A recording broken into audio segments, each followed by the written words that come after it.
Ang aking buhay ay isang bukas na aklat. Sinong mag-aakala na ang isang sanggol na natagpuan ay makakatungtong sa Senado?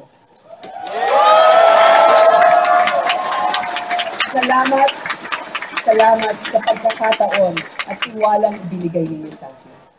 Huwag niyong kalilimutan, magaling ang Pilipino, mapagmahal, malikhain at marunong gumawa ng paraan.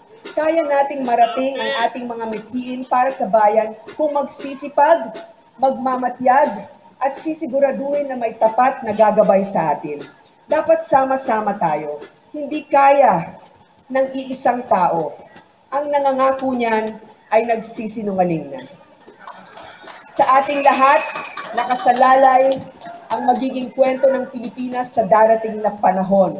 Sana po ay samahan ninyo ako sa pagpapanday ng maganda at makabuluhang hinaharap ng ating inang bayang Pilipinas. Ako po si...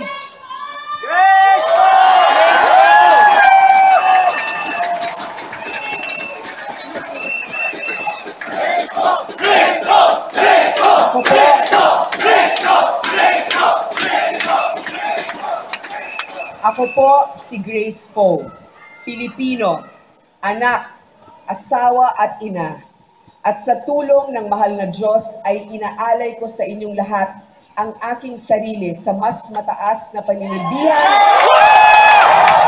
bilang inyong inaalay ko ang aking sarili sa mas mataas na paninilbihan bilang inyong Pangulo. Maraming